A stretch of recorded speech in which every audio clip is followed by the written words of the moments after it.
اعوذ بالله من الشیطان الرجیم. بسم الله الرحمن الرحیم. خدا توفیق داد که 3 جلسه در مورد مقدمات بحث امامت صحبت کردیم.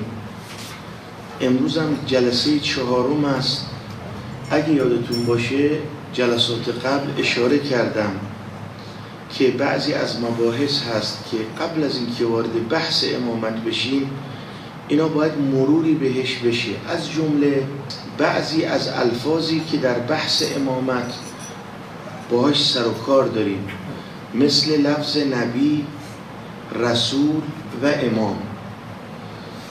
لفظ نبی و رسول به 3 صورت در قرآن استعمال شده.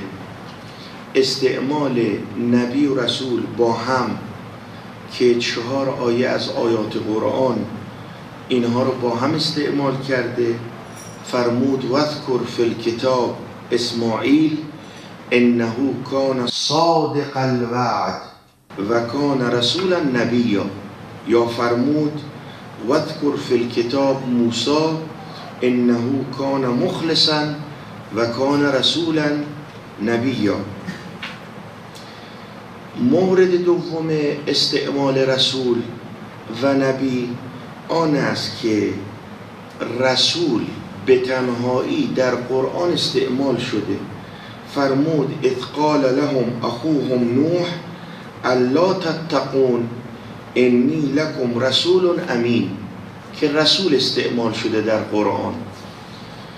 و اذ قال لهم اخوهم لوط الا تتقون انی لکم رسول امین ان الیاس لمن المرسلین یا ان یونس لمن المرسلین.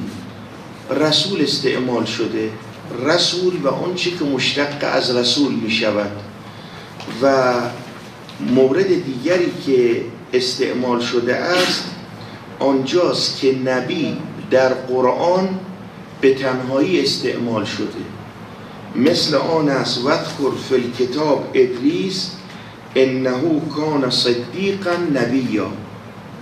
و همچنین در قرآن کریم استعمال شده لفظ نبی به تنهایی در حق یوسف. اولئک الذین آتیناهم الکتاب والحکم والنبوة فإن یکفر بها هؤلاء فقد وکلنا بها قوما لیسوا بها بکافرین. این والنبوة، اولئک الذین آتیناهم الکتاب والحکم والنبوة. یا و وهبنا له من رحمتنا اخاه هارون نبیا. همینطور که خدمتتون عرض کردم لفظ نبی و رسول در قرآن کریم 4 آیه استعمال شده.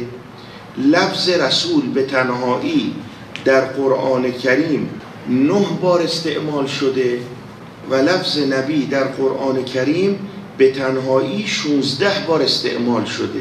و همچنین در قرآن کریم بعضی از انبیا رو به عنوان امام خطاب کرده اند. اذ ابتلی ابراهیم ربه بکلمات فاتمهن قال انی جاعلک للناس اماما. در قرآن کریم بعضی از انبیا به عنوان امام معرفی شدند، از جمله حضرت ابراهیم. اذ ابتلی ابراهیم ربه بکلمات فاتمهن قال انی جاعلک للناس اماما. وقتی امتحان شد، تمام شد امتحان، بعد امام قرار داد خداوند ابراهیم رو. ابراهیم هم نبی بوده هم رسول. بعد از این مرتبه رتبه امامت رو بهشون دادن که در موردش صحبت خواهیم کرد. و جعلناهم ائمه یهدون بامرنا. این آیه دومه که قرآن کریم میفرماد ما اونها رو پیشوایانی قرار دادیم که به دستور ما هدایت میکنن. و آیه سوم و جعلناهم ائمه یهدون بامرنا و اوحینا الیهم فعل الخیرات. اونها رو پیشوا قرار دادیم به دستور ما هدایت کنند و به اونها انجام کارهای خیر و برپا داشتن نماز و دادن زکات رو وحی کردیم.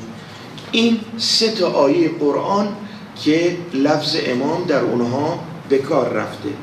در مورد این که آیا نبی و رسول چه فرقی با هم دارند و میدانید هم لفظ رسول در قرآن به کار برده شده، هم لفظ نبی در قرآن به کار رفته، هم لفظ نبی در قرآن به کار رفته شده، هم لفظ رسول. ابتدا باید معنای اینها رو براتون روشن کنم، بعد فرق اینها رو با هم صحبت کنیم. بعد از اینکه معلوم شد که در قرآن کریم هم لفظ رسول و نبی با هم استعمال شده، هم لفظ رسول به تنهایی استعمال شده، هم لفظ نبی به تنهایی استعمال شده، هم لفظ امام استعمال شده، اجازه بدید یکی یکی اینها رو معنا کنیم از نظر لغوی و اصطلاحی. رسول در لغت، لفظ رسول در لغت فرستاده شده از جانب خدا و کسی که مأمور رساندن پیام از طرف خدا برای دیگران. این از نظر لفظ. از نظر اصطلاح به پیامبران الهی گفته میشه که از جانب خداوند برای راهنمایی و هدایت انسانها مبعوث شده اند اطلاق میشه. اما نبی کلمه نبی صفت مشبهه در لغت به دو معنا استعمال شده، یکی صاحب خبر مهم و دیگری دارای مقام والا و برجسته. میدانید اگر ریشه اون نبع باشه، در این صورت نبع به معنای خبر مهمه. اگر ریشه اون رو نبوت بدونیم، نبو به معنای بلندی و ارتفاعه که میشه نبی دارای مقام والا و برجسته. در اصطلاح نبی کسیه که از طرف خداوند متعال برای تبلیغ شریعت سابق فرستاده شده و در عالم رؤیا به او وحی میشه و بر مسائل پشت پرده احاطه پیدا میکنه. این معنای اصطلاحیشه. و همینطور که خدمتتون عرض کردم، لفظ نبی و رسول در مواطن مختلف در قرآن استعمال شده. اما در مورد تفاوت بین نبی و رسول در کتب و مواقع مجازی فرقهایی رو برای نبی و رسول ذکر کردند. ما توی ماه رمضان خدا توفیق داد این اختلافا رو در آوردم. فرق اول گفتن رسول کسی است که مبعوث به شرع جدیدی شده باشه و نبی اعم از اوست، یعنی کسی که شرع سابق رو تبلیغ کنه. این تفاوت مذکور، این تفاوتی رو که ذکر کردن بعضی از علما مناقشه کردن، زیرا که پیامبرانی چون هود، صالح، لوط، اسماعیل، یوسف، شعیب، الیاس، یونس رسول بودن، لکن شریعت جدید نداشتن. در آیات قرآن به این مورد اشاره شده: واذکر فی الکتاب اسماعیل انه کان صادق الوعد و کان رسولا نبیا. میبینید که رسول بوده اما صاحب کتاب نیست. پس این اولین تفاوتی رو که بین نبی و رسول قائل شدن، به طوری که قائل شدن که خدمتتون عرض شد به این که رسول کسیه که مبعوث به شرع جدیدیه و نبی اعم ازونه. ما این رو میبینیم که اینجا اسماعیل رسول بوده اما صاحب شریعت جدید نبوده. و همچنین انی لکم رسول امین که در حق هود و صالحه، هیچ کدوم اینا صاحب شریعت جدید نبودن. ان یونس لمن المرسلین، یونس هم صاحب شریعت جدید نبوده ولی اطلاق رسول بهش کردن. فرق دومی که برای رسول و نبی قائل شدن، چون میدانید در هر حال باید رسول و نبی یه فرقی داشته باشه که خداوند متعال اینها رو جدا یا با هم استعمال کرده. فرق دوم گفتن رسول کسیه که دارای کتاب باشه و نبی کسیه که کتاب نداشته باشه. باز کتاب نداشته باشه و نبی کسیه که کتاب نداشته باشه و شریعت قبل رو تبلیغ کنه. اگر مراد اینه که همه رسول کتاب دارن، این حرف درست نیست، به خاطر اینکه بعضی از فرستادگان خداوند متعال رسول بودن اما کتاب نداشتن، مثل یونس، مثل الیاس، مثل شعیب، مثل اسماعیل، مثل هود، مثل صالح، مثل یوسف و مثل لوط. اینا در هر حال رسول بودن اما صاحب کتاب نبودن. حضرت داوود رسول نبود ولی صاحب کتاب بود. رسول نبود ولی صاحب کتاب بود، در صورتی که شما میفرمایید رسول اون است که صاحب کتاب باشد و نبی آن است که صاحب کتاب نباشه. اما داوود رسول نبود، نبی بود ولی صاحب کتاب بود. هرچند گفته‌اند که بعضی از پیامبران غیر اولوالعزم نیز دارای کتاب‌های آسمانی بوده‌اند، ولی کتاب‌های آنان حاوی احکام جدید و شریعت نو نبوده، بلکه مشتمل بر یک سلسله اندرز و سفارش و دعا بوده که زبور حضرت داوود از این جمله است. لکن در هر حال داوود با آن که رسول نبود دارای کتاب بود و همچنین زرتشت صاحب کتاب اوستا. باید بحث کنیم آیا نبی بوده که یا نبوده، چون رسول که نبود. اگر نبی بوده باشد زرتشت، اگر قبول کنیم باز زرتشت صاحب کتاب بوده به نام اوستا. البته قبول نمی کنن که خدمتتون عرض شد زرتشت نبی بوده، ولی ما میگیم اگر خدمتتون عرض شد به این که قبول کنیم. دو تا فرقی که در متون ما ذکر کردن آقایون، میدونید که الان این دو فرق مورد مناقشه واقع شد. فرق سوم، گفتن رسول این کسیه که وحی براش در بیداری نازل میشه، یعنی جبرائیل رو میبینه، فرشته رو میبینه، وحی براش نازل میشه و همچنین در خواب هم ممکنه براش وحی بشه و فرشته رو هم میبینن. ولکن نبی کسی است که فقط در خواب به او الهام و وحی میشه و فقط صدا رو میشنوه، فرشته رو نمیبینن.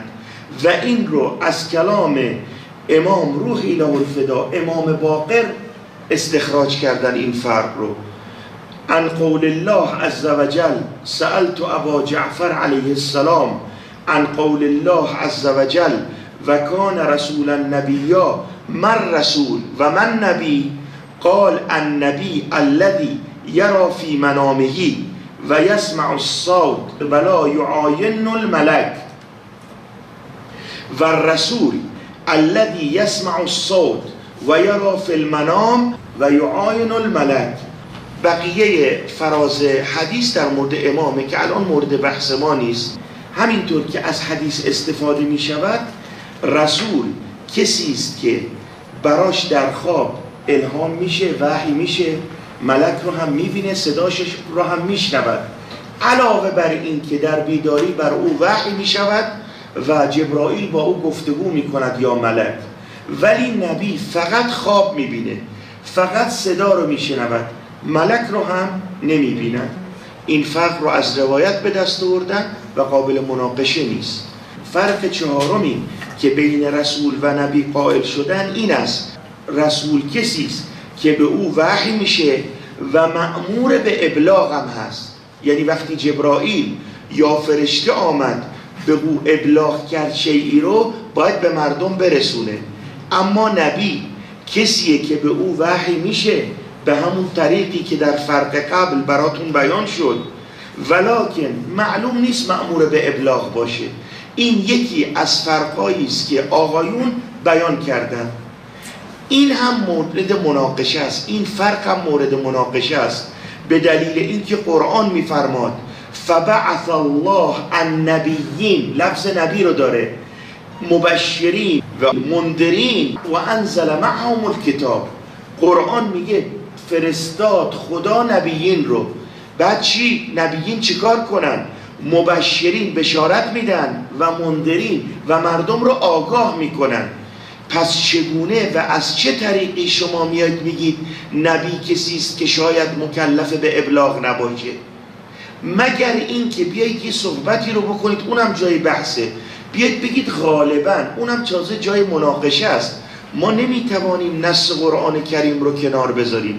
قرآن میگه من نبی رو که میفرستم مبشره. پس اگر این باشد در این صورت در مورد این فرق ما مناقشه میکنیم.